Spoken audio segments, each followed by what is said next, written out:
This is News Desk, and coming up, the Controller and Accountant General is coming under increasing pressure to review its directive not to pay salaries of public sector workers who do not get national ID numbers by December 1, with a number of worker groups calling for the directive to be squashed.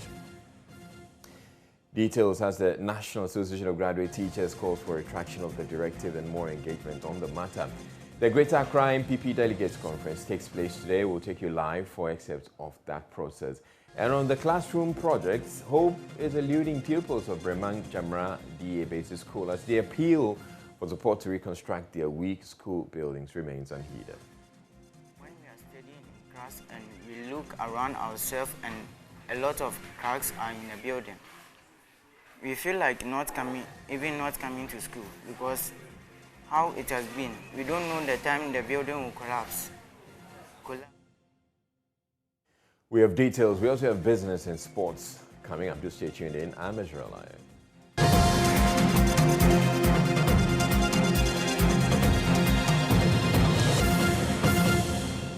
The Controller and Accountant General's Department is coming under increasing pressure to review its December 1 deadline for all public sector workers to either get national ID numbers or forfeit their salaries this December.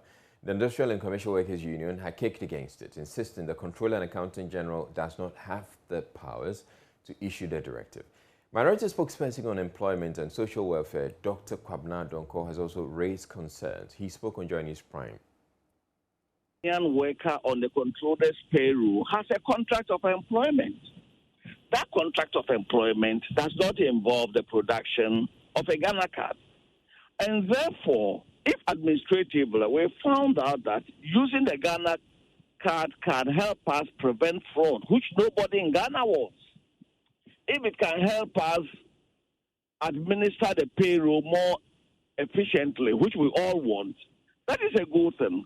However, the methodology must also serve the interest of workers. Do all workers have Ghana card now? For those who don't, they now have to go and pay above 200 to obtain a Ghana card. That is fine. I look at the short-term diktat. This is a total diktat in a 3-week period. And I believe it is unfair. The employee at Zabzigu, the employee at Kojobo, the Chamba, who has no Ghana card, cannot have a Ghana card within this period. And therefore, the Controller and Accountant General must leave some of these things, the engagement to elected officials, the Minister for Employment, there's the Minister for Finance. Let them engage with organized, let them sensitize the population as to the need for this. And then we roll. But you don't issue a diktat and think because you are the Controller and Accountant body wish, even if it is that wish has a time period that is unreasonable. Is it the case that you've heard from these public sector that they are unable to get this Ghana card, or is your view that there should be an extension of the deadline, or what exactly should it be? That deadline is a misnomer. It's a poor start. Let the Minister for Employment, the Minister for Finance, and other elected officials, let them engage organized labor, let them engage other trade union representatives, let them engage the general public, sensitize us in sufficient time. The National Association of Graduate Teachers also opposes the move. Its president, Angel Kabunu, wants the Controller and Accountant General to retract the directive. It is unacceptable for the government or the Controller to tie anything at all to our salaries. As workers, there is a principle in labor relationship concerning compensation. Compensation is paid based on the work that you have done. Compensation is paid when there is injury to you in the job that you have done. Compensation is paid based on contractual agreement between the worker, which is expressed in the collective agreement. So you don't use the workers' compensation as a bait to push through policies. You discuss policies with workers and find ways and means of letting the workers understand the usefulness of the policy and getting them all on board, rather than coercing workers through force by the use of their salaries and threaten to push through policy by withholding workers' salary. You cannot do that, and that is unacceptable. This is not the first time this is done. Some time ago, they wanted to pay workers on the eSwitch platform and threatened that any worker who fails to register with eSwitch will not be paid. Workers will had to come out and complain and agitate against that for the policy to be withdrawn. And then they are doing the same thing with the Ghana card. Can they tell us the challenges that people have had in registering? A lot of people refused to vote, could not vote, because of the challenges they encountered when they went and registered for the Ghana card. In the Ghana card, you even had wrong spelling of names. Misapplication, birthdays, and so on and so forth have been wrongly imputed. So when you want to use, are you using the Ghana card to replace the staff identity card that the controller and accountant general is operating? So we don't accept this, and we want the controller and accountant general to withdraw the threat and engage workers within the confines of good labor practice. So, Mr. Kabone, if I understand you, you do. While some Ghanaians have complained about the long queues at the registration centers opened at GRA offices, Nicholas Eko Yama spoke with some of them. Yeah, around 5. 5 a.m. Yes. Have you been able to register? No, not yet. Yes. Very difficult because like some people will come late, but they will do their own for them. I came here since Monday. I came in Monday, Tuesday, today too I'm here. I didn't go to school Monday, Tuesday, today too, just to do the Ghana card. I came around 3:29 in the morning. You mean 3:29 a.m.? Yes, please. When I came, they gave us some numbers. I think it's from 1 to 50.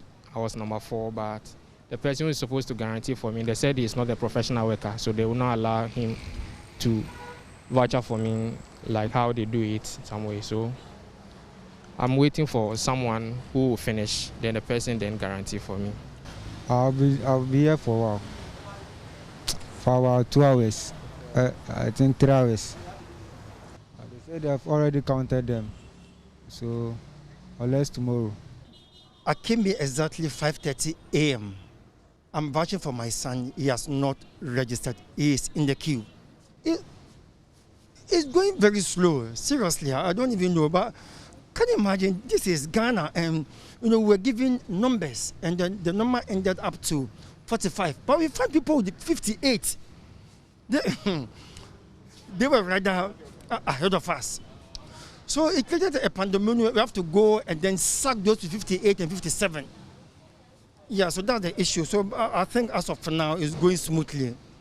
I've been here since 5:20 a.m.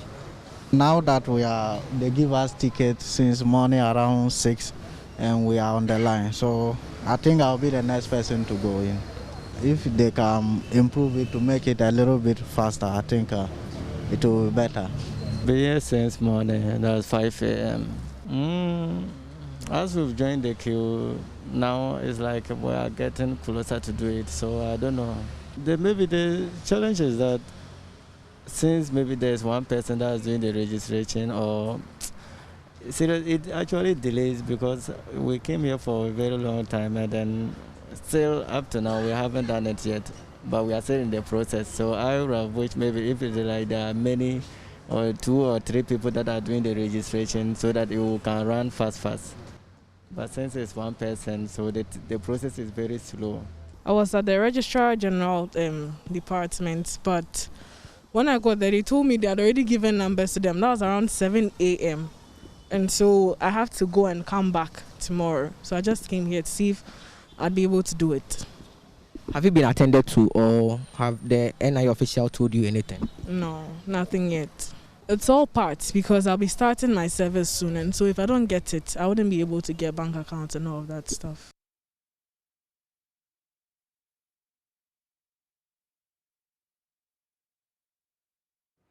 Well, the Corporate Affairs Manager of the National Identification Authority, Abdul Ghani, has been explaining why the long queues. He, however, adds that the situation will be resolved towards the end of October when the NIA opens its offices in all the districts and in the regions. That pressure and to be able to resolve the issues of queues towards the end of October, we will establish permanent regional and district offices where people can go there and register for free. Why now, though? Why didn't you establish these offices before October, so that when this SIM registrations, because you said you were anticipating the the offices can easily be established. It's just a matter of finding the physical space, but you also need officers to go and work in these offices. All this while, our only operational office has been at the headquarters with limited staff. So in the mass registration, for instance, we had to recruit temporary staff to go around the country and undertake the mass registration exercise. So that came to an end September 2020. That then means that you have to go through a very long process of recruiting staff, training them, then you can deploy them to this regional and district officers. And we are talking about recruiting some 1,500 officers. We are at the end of that now. I'm thinking that should have been a lot easier, especially when you have recruited some people, volunteers for the mass registration exercise. So you have people you've already worked with. How difficult is it to transition them to become... Israel, it's not that easy. You see, we are a public sector organization. It's not just a question of calling someone and handing the person an appointment letter. You have to go through what the processes are in the public service. So from September 2020. So you see, aside just putting these numbers together, you needed clearance from government, from the Minister of Finance to be able to recruit. Before you even get to that point, you must go through Public Service Commission for them to look at your establishment list, whether that is justifiable or not. So it involves quite a very long bureaucratic process. So once you satisfy all these requirements, then you put out an advert. Drivers and passengers who use the main circular station are calling for the immediate construction of a dedicated toilet facility in the yard. A visit by the Joy Clean Ghana team to the station, which serves as a transit point for thousands of people daily, revealed how both passengers and drivers are forced to use a makeshift urinal. That's not all. They have to cross the main road to access a public toilet. Manuel Kranting was with the team in our reports. What you are saying is what I don't want to listen, because you still use the facility. Heated exchanges between AMA sanitation officers and a urinal operator at the main bus terminal of the Kwame Nkrumah interchange. The washroom in question is the only functioning place of convenience in the yard, serving tens of thousands of passengers and drivers who use the station as a transit point. Where is your toilet facility for here? In case a passenger gets here and then he has a problem and he wants to attend nature's call, where does he go? Because you are supposed to have that here. Yes, these ones even were made by ourselves. When the station was rehabilitated, they didn't provide those things. Well, across the road, there are 2 toilets there. For here, we don't have it. It has become breeding grounds for diseases and attacks patrons with a pungent smell. A recent head of Environmental Health Unit of the AMA, Joseph Asetanga, ordered its closure. These are urinals both for gents and then ladies. The stench that is coming out from here is so unbearable, and they take 20 pesos upon urinal. Any individual who comes in to urinate here, 20 pesos. Let's multiply the population per day, per the transit of passengers here, that you sit here to take money, and you cannot use and keep this place tidy. And you expect us to allow you to continue operating this urinal. So you can, the cameraman should shoot here and see. You take money economically, make profit, and you feel like you are making the profit and nobody cares to come here, I will not manage the place. I won't keep the place in order. But the operator of the facility disagreed with the directive. She denied any wrongdoing. Daddy,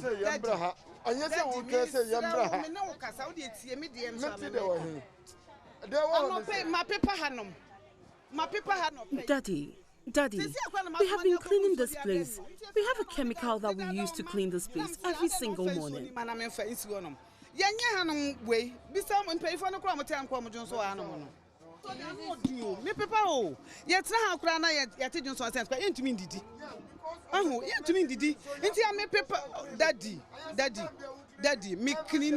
In fact, I clean this place to the extent that one gentleman asked me why I like to work so much. So it's not as if we don't clean here. We actually do.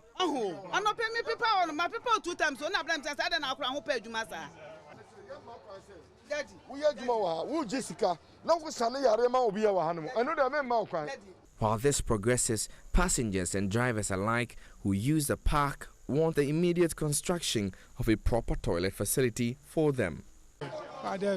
It's here, big station, but no toilet. The step out too much. Unless we go to the roadside.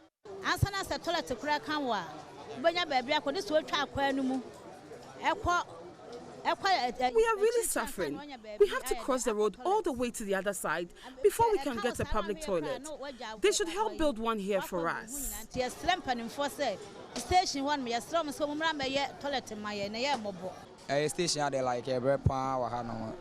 It's very difficult for us here. There's no place of convenience for us.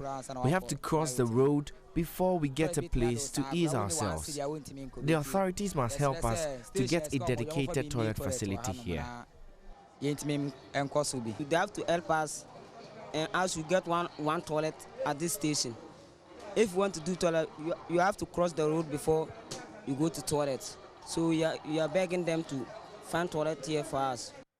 The minority in Parliament has put together a motion demanding immediate steps to review the 1992 Constitution. The motion, expected to be moved when the House reconvenes at the end of the month, will, among others, call for a bipartisan approach. The last review of the Constitution was in 2010 during the late President Mills's era. That was an attempt to review the Constitution, but the outcome of that review was never fully implemented. Minority Leader Harun Idrisu tells my colleague Elton Brobe his side is convinced the Constitution needs to be reviewed to meet current realities. He notes that decoupling the executive from the legislature and the setting up of an independent emolument committee, among others, are key for reforms. Is for the national interest to reign supreme and not partisan interest. So this is an opportune moment for Ghana to review thoroughly the 1992 Constitution. So I look forward to the coming days of a presidential review commission on the work that was done under President J.E.A. Mills, so that this is the time that we should embark on the needed constitutional reforms. We stand together in terms of parity of numbers and strength, and this is where we can do meaningful adjustment to the 1992 Constitution to serve the people of Ghana. To see some reforms? The 1992 Constitution. There are those who are convinced about decoupling ministers from being members of Parliament. There are those who believe in the establishment of the Independence Emolument Committee. I just think that primarily, unless President Nana Addo Dankwa has some fundamental disagreement, he should respect the white paper that President Mills issued as President of Ghana on the Constitutional Review report, or further review it and improve upon it. And the election of MMDCs. I mean, look at how long it's taking him to get DCs appointed. But the elective principle, are they going to be elected on partisan lines or elected as it pertains in other jurisdictions? The question to ask is, who will finance those campaigns? Will it be the political parties? Are we capable of doing that? Won't it yield another political corruption of vote buying? But speaking to members of the Ghana Anti-Corruption Coalition in August, President Akufo-Addo said the presidency cannot initiate the review process but it's also unconvinced about a wholesale review of the Constitution. I don't believe that the Constitution is the work of the President of the Republic. For the President to decide in the comfort of his study that he is satisfied that there must be a review of the Constitution, and that by that process engage the process of constitutional review. And if anything else at all, it should be at the very least the Parliament of the Republic at any one given time that will stand forward to say that these are matters which we think should engage the public attention so that there can be a collective. But for the President to say he's satisfied that there ought to be a review and therefore engage the process, I thought it was flawed. I said it to the Constitutional Review Committee. To have a republic that has lasted nearly 30 years in the context of our history, to change the constitutional arrangements that have assisted this durability, we should be very careful how we go about it. The proposed review, if through a private member's motion, may not stand because of financial implications it may impose on the state. So what forms must it take? Convener of the Fix the Country movement, Baka Vomo, has some suggestions. If it necessitates a referendum, would obviously say it imposes a charge on the consolidated fund. It will not go. But even that, it has to pass through the Business Committee of Parliament for them to accept to even put it on the agenda. So the time it would take to even consider 200 amendments of Constitution would be forever and ever happen. That's one thing. Secondly, we have to remember that a piecemeal amendment process is not pro-poor. What I mean is that it's only persons with some proximity to political elite who can get a bill they have drafted considered by those in Parliament for them. So a larger majority of people may want a particular thing, but it would never get any uptake because they don't have the kind of friendships and the networks to compel politicians to do something in the people's interest. So that piecemeal process would be forever, it would never happen. Well, let's talk about the MPP Delegates Conference now. An aspiring national chairman of the governing MPP, Stephen Asamoah-Boateng, says the party's quest in breaking the 8-year electoral cycle would require protecting some parliamentary seats. The former information minister attributed the loss of parliamentary seats in the 2020 elections to the MPP's failure to protect some MPs. He tells Joy News if elected as national chairman of the party, he would ensure some MPs are protected to realize the MPP's objective in the 2024 elections. We never performed abysmally at all in the 2020 election. We never did. We crossed the mark. You lost your parliamentary seat from 169 to 137. It's a general election. The president in 2016 almost won about 1 million votes. Which we won. But your vote dwindled in 2020. We come into parliamentary and we still maintain the majority in parliament. Although, yes, we dropped seats, we dropped some parliamentary seats. Over 40 seats. Well, we know the reason, and some of them were internal wranglings. And that's why you need a structure, a party leadership, a chairman with a team that can get that internal wranglings resolved. And we know what happened. There was some imposition of candidates. There were some areas where the people were not happy with the candidate they were bringing, but the rules were not followed. There are areas where we should have protected some member of parliament, and we should explain to the party on the ground that there's a reason why this person must enter parliament. Then we have to compensate the party people. You're a democratic party, and you seek to protect the seat of some MPs. Exactly. Democracy. That is not democracy. And that's not true. You probably don't understand democracy. You don't understand democracy. To decide who leads them. Let me explain to you what democracy is about. It's understanding that we can all agree, and sometimes we disagree to agree. It doesn't have to be one way. So sometimes you have to talk to the people and say, look, we need this gentleman or this lady in parliament. And we need to convince the party on the ground, the association, the party grassroots, the constituency. And if you don't do that and you impose, that's why it's not democratic. If you go down and discuss, and people agree, and they vote and there's no contest in terms of unanimous decision, no challenge, that's democratic. So democracy doesn't mean you vote always. Never, even in the Westminster. So if you succeed as a chairman, is it part of your plans to protect the seat of some members of parliament? You would need to engage the people. I've been a parliamentarian, so I understand what sometimes the MPs talk about. But I also understand why the party people want to go for contest. But the two minds must meet. And when it meets, you can have a solution. And that's what you need to do. So you do that if you succeed? Oh, you need a solution. You need to find a solution. I know why some... To protect some seats? Well, I think you are driving into one corner which you No, have. I mean, you're engaged to protect a seat. And that's the point I'm making to you. Of course, there are some seats we need to protect, some personalities that must enter parliament. Not the seats as a seat. Right. You need experienced politicians in the House to help run the country. Legislating for the nation is not an easy task.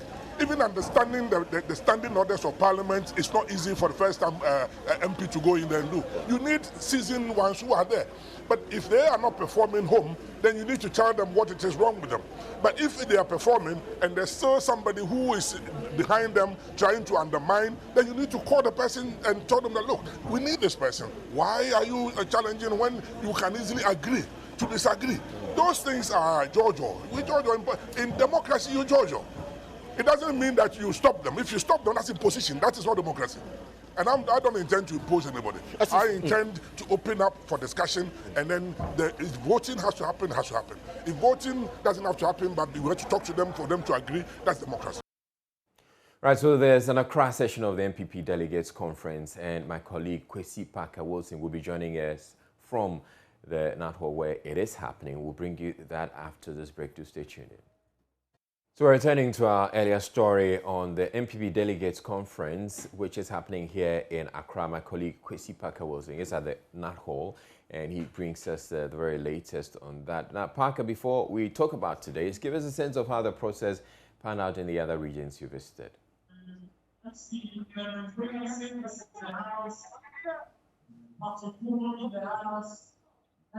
Well, so Israel, if you can hear me, we are at the Nat Hall, and this is where the governing NPP will be holding its regional delegate conference. Of course, we've been to about 8 regions so far, and what the party does is to take a stock of their performance in the 2020 elections. They do a proper diagnosis, they find out what went wrong and what they can do to better their fortune going for the 2024 election. And this has been the breaking the egg. And if you look at the go to Accra region, in fact, they have their own team. It says, mind your language. Now, all the places we've visited so far, the 5 regions in the north, the 3 regions in the area, the western, north, and western region, it has been established that the loss of the parliamentary seat and, of course, the fortune of the NPP generally were largely due to some internal wranglings within the party. People are not happy with the processes during the election of the parliamentary candidates. And some of these things affected the fortune of the party. So this is one thing that the MPP is looking at going forward in ensuring that they break the eight. Today, we are expecting the General Secretary of the party, John Kwedu, to address them. The regional chairman is here himself. I've seen a representative of the Vice President, Fedawari, is present here. I've seen 2 aspiring national chairmen, Amayo Kufi and also Asabi, are all here. So the rest, we understand, are coming. Some members of parliament also will be present for today's conference. Is it just for the aspiring executives to speak to the delegates? Hello, Parker-Wilson. I want to understand what's the whole idea for the delegates conference. Is it just for the aspiring executives, those aspiring into leadership positions, to just speak to the delegates who are gathered? Well, so some of those who are aspiring to also lead a party at the national level and the regional level. We're interested to know that the former minister for Greater Accra, is Mashfi, is also seeking to lead the party as a chairman going into the 2024 election. I've seen his posters and banners all across the Nat Hall. Again, we know that the YA boss, the podium, want to contest the current General Secretary, John Bodu. His banners and posters are also around, and their supporters as well. So these are some of the individuals I have cited. They are not here though. However, I have seen their posters hoisted all across the place. In fact, I am sure that a representative from the Alan is also here. And Professor Mayor Kumfi, as I mentioned earlier, is also seated at the days that he is contested to be the national champion. Oh, well, Mr. Wateja just he is aspiring to lead the party as the flag bearer for the 2024 election. So that's him there for you, Mr. Wateja. Yeah. So, Parker, at what point will the delegates get to vote for the people they want to lead the party?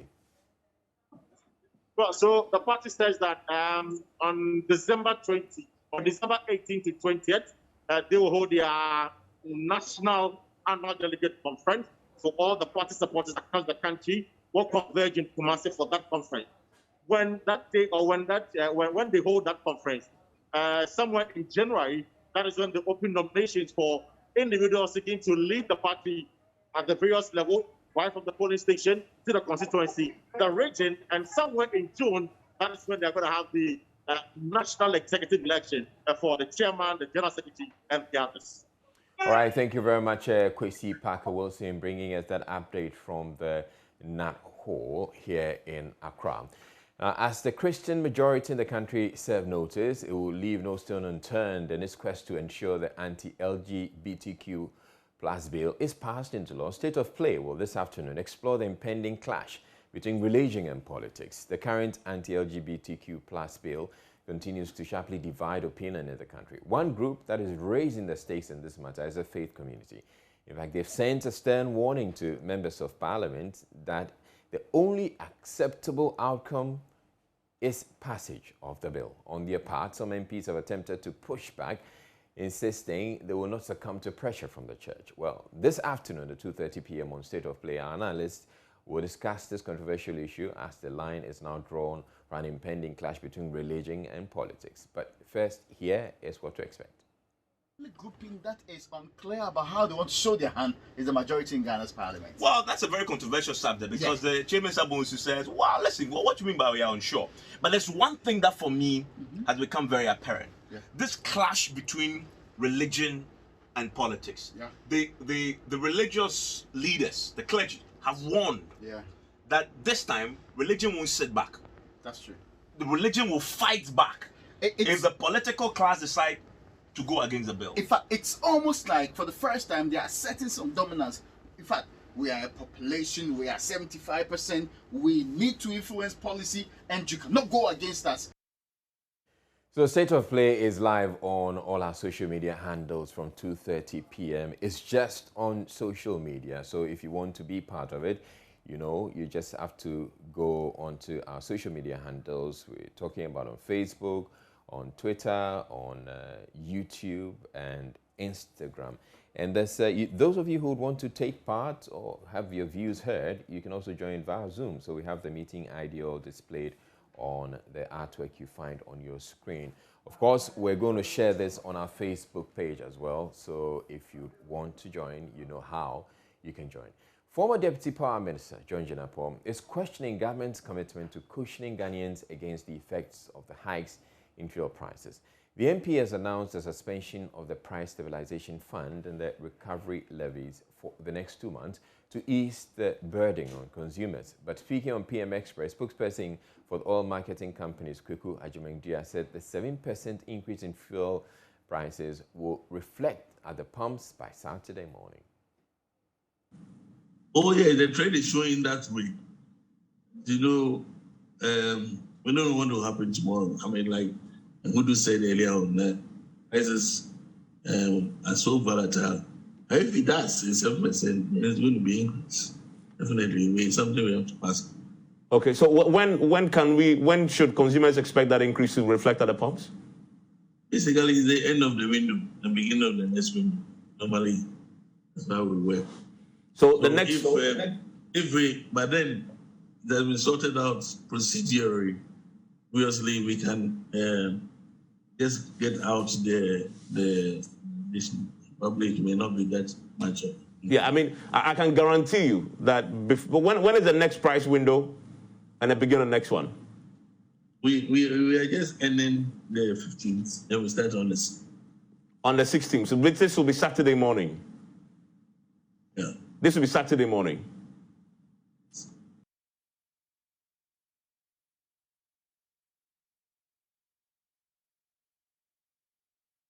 The MPA insists it needs the approval of Parliament to effect the changes that will bring the expected relief. Abdul Kudus is head of Communications and Corporate Affairs.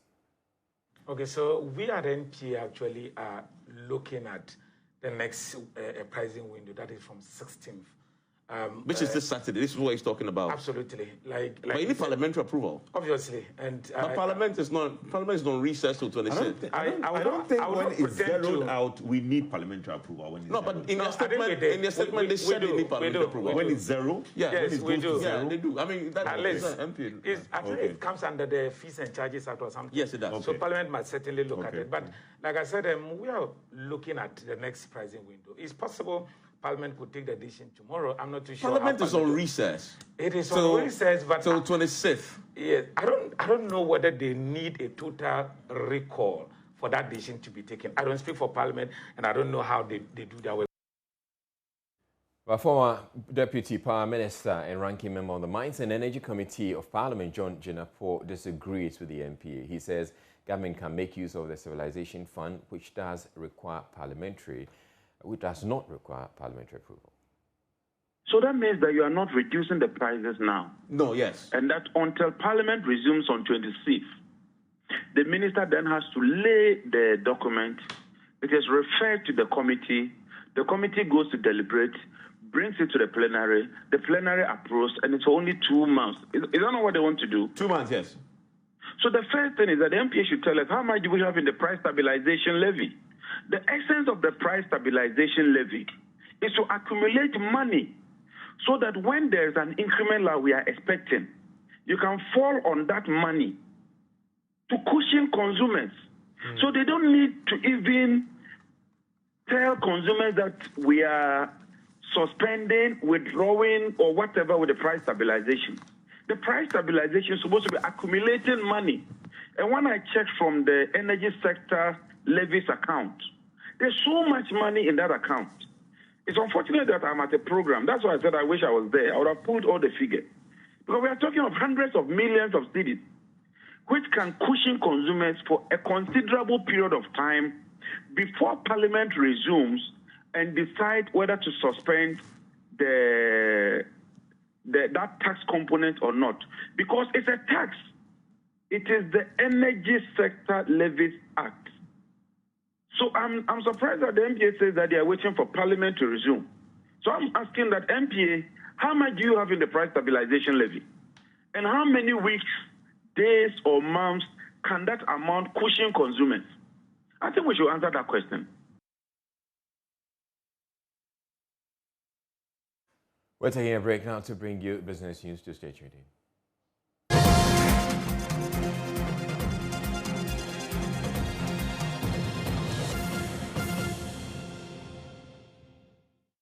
Good morning, welcome to business. My name is Darryl Kwao. The Electricity Company of Ghana has disconnected power supply to the KGTL market over accumulated debt. Commercial activities have been disrupted as the trading hub is plunged into darkness and heat. Joint news checks indicate some traders at the facility have not paid electricity bills for over 5 months, compelling the ECG to cut power and withdraw services. There's more in this report. Amidst darkness and heat, traders use their mobile phones and torchlights to transact business. Traders at the second and last floors are relying on sun rays for lighting, but the first floor is plunged into pitch darkness. Some traders are displeased with management of the facility. It is obvious the leadership of this region do not care about us, because we have been talking about this issue for a year now. How can a market of this nature use only 1 meter? The place is hot, and when people pass by, they cannot even see a product. My customer comes from Seshi, but because of the darkness, I can't see a thing. My baby and I feel hot and we sweat all the time. There is no ventilation.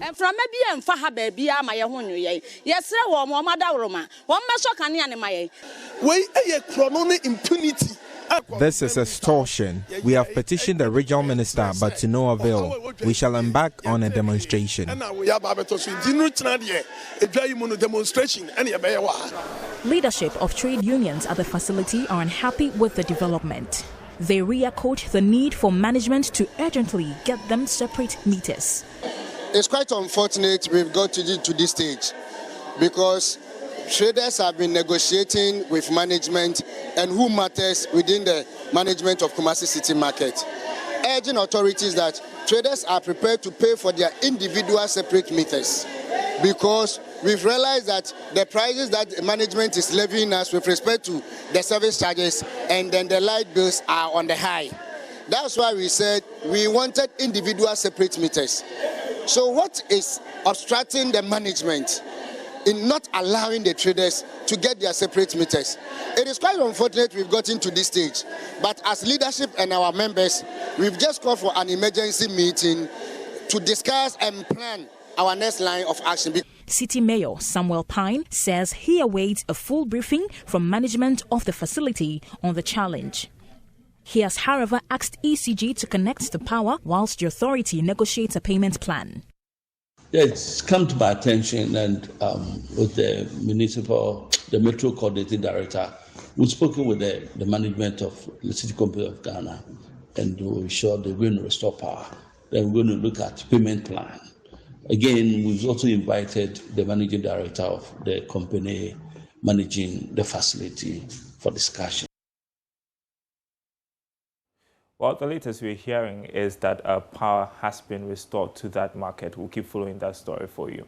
Now, Governor of the Bank of Ghana, Dr. Ernest Addison, says his outfit will soon launch a risk-based approach in conducting supervision on banks. According to him, recent research by the central bank revealed that some banks do not have the proper structure to receive and address complaints of customers, whilst others do not have a transparent credit delivery process, resulting in high cost of borrowing, amongst others. He believes that the risk-based approach, when implemented, will ensure that banks are more efficient and sound. He was speaking at the launch of Ghana Bankers Voice magazine by the Ghana Association of Bankers. Research shows that some banks have poor customer relations because their activities appear centered on one area of specialization. The governor of the Bank of Ghana, Dr. Ernest Addison, indicated that a risk-based approach will be launched soon to ensure efficient supervisions at banks. To further ensure that consumer protection is adequately worked on, the Bank of Ghana is in the process of implementing a risk-based approach to conduct supervision.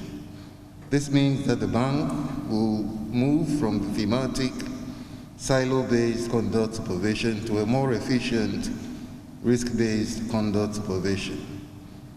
And all banks will be expected to put in place measures to mitigate such conduct risks. Speaking at the launch, Chief Executive of the Ghana Association of Bankers says a partnership with the National Development Bank will enable banks to give out long-term funding. This, he says, will help banks properly support businesses. Cost of long-term funding in the country is very high because people are looking at what is the benchmark around. We're working closely with our partners to ensure that we have access to the right funding mechanism to be able to extend long-term credit. We also see that partnering strongly with the proposed development bank can also be a very good avenue to having access to long-term funding to enable us intervene properly in the market.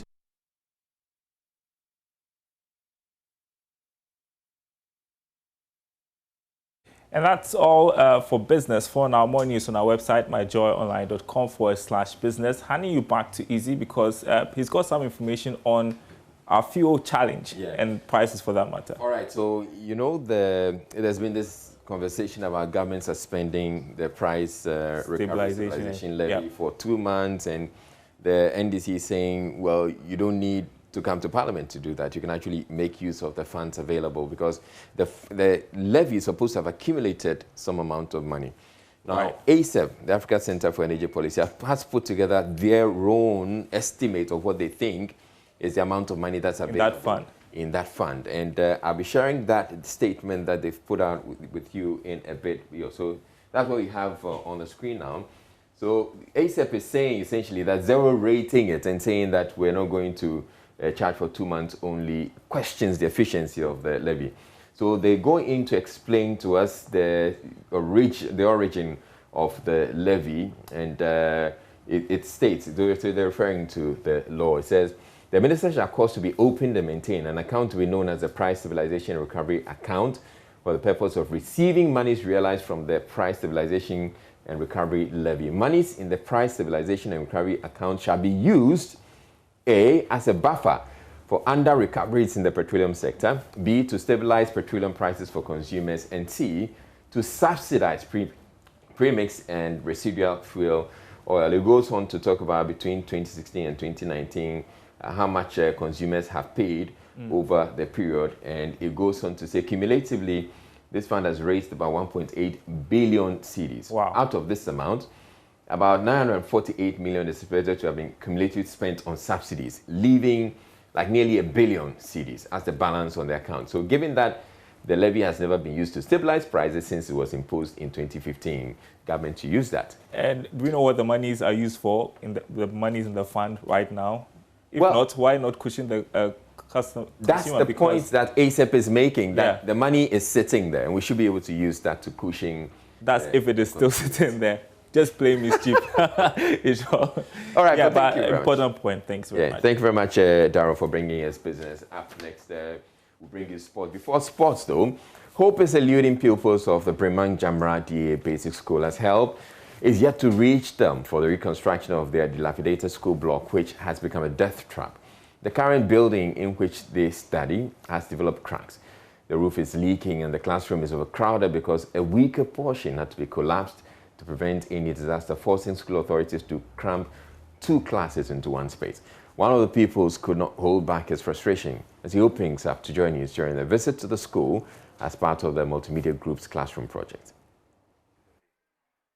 This building has become dangerous and it can harm our life. It has happened before where a lot of people 6 people die at Matidi school. It has made it dangerous for us. Even when we are studying, we are worried because we don't know the time that it will break and kill us. That is why we want the government to help us and construct a new building for us.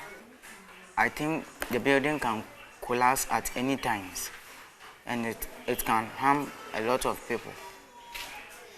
And this one also, and when this happens, it can lead to it can destroy a lot of people's studying and people education. When we are studying in class and we look around ourselves and a lot of cracks are in the building, we feel like not coming to school because how it has been. We don't know the time the building will collapse and something will happen to us. That is why when we look around ourselves, but we have comfortable in us that we'll achieve our aim and build this building if nobody mind us.